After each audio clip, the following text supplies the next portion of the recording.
வணக்கம் அன்பர்களே, இது தகவல் சாளரம். நான் உங்கள் பிச்சை முத்து. தகவல் சாளரம் வழங்கும் போர்களின் பிடியில் பூமியின் மடி. மத்திய கிழக்கு நாடுகளில் இன்றும் தொடரும் இக்கட்டான போர்களின் வரலாற்று தொடரில் இதோ வருகின்றது இன்றைய காணொளி. புத்தன் வந்த திசையிலே புனித காந்தி மண்ணிலே. இஸ்ரேல் பிறந்த நாள் அரபு உலகின் அதிர்ச்சி. சில நாட்கள் வரலாற்றில் தேதியாக மட்டும் இல்லை, அவை மனங்களில் காயமாக பதிகின்றன. 1948 அந்த ஆண்டு ஒரு நாடு பிறந்தது. பல மக்களின் வாழ்க்கை உடைந்தது. ஒரு தீர்மானம் உலகின் மேஜையில். இரண்டாம் உலகப் போர் முடிந்த பிறகு உலகம் யூதர்களின் துயரத்தை பார்த்தது. ஹோலோகாஸ்ட் மனித குலத்தை உலுக்கியது. அந்த வலியின் நடுவில் பாலஸ்தீனத்திற்கான தீர்வு தேடப்பட்டது.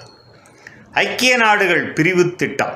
1947 ஆண்டு ஐக்கிய நாடுகள் ஒரு திட்டத்தை அறிவித்தது. பாலஸ்தீனம் 2 நாடுகளாக பிரிக்கப்படும். ஒன்று யூத நாடு, மற்றொன்று அரபு நாடு. ஜெருசலம் நகரம் சர்வதேச கட்டுப்பாட்டில். ஒரே நிலம், இரு எதிர்வினைகள். இந்த திட்டம் யூத சமூகத்திற்கு ஒரு கனவு, அரபு சமூகத்திற்கு ஒரு அநீதி.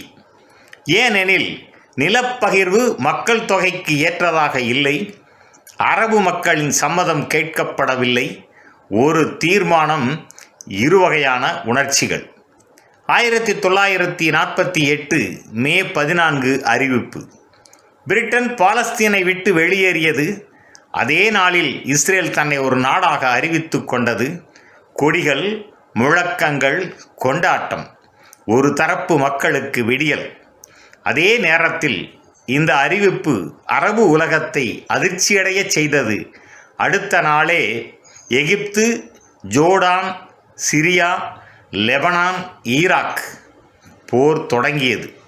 அது இஸ்ரேலுக்கு எதிராக முதல் அரபு இஸ்ரேல் போர்.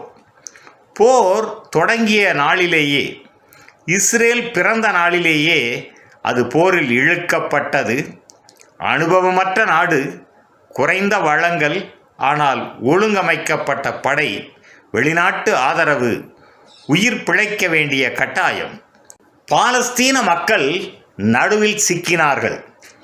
இந்த போரின் மிகப்பெரிய வலி பாலஸ்தீன மக்களே. கிராமங்கள் காலியாகின, குடும்பங்கள் அகதிகளாகின, திரும்ப முடியாத வெளியேற்றம். இந்த அனுபவம் நக்பா, பேரழிவு என்று அழைக்கப்பட்டது. ஒரு நாடு உருவானதோடு ஒரு பிரச்சனையும் உருவானது. 1948 இஸ்ரேல் நிலைத்தது. அரபு இஸ்ரேல் பகை தொடங்கியது. இந்த நாள் ஒரு நாட்டின் பிறந்த நாள், ஒரு பிரச்சனையின் பிறந்த நாளும் ஆனது. வரலாற்றின் திருப்பம். இஸ்ரேல் உருவாக்கம் ஒரு முடிவு அல்ல, ஒரு தொடக்கம்.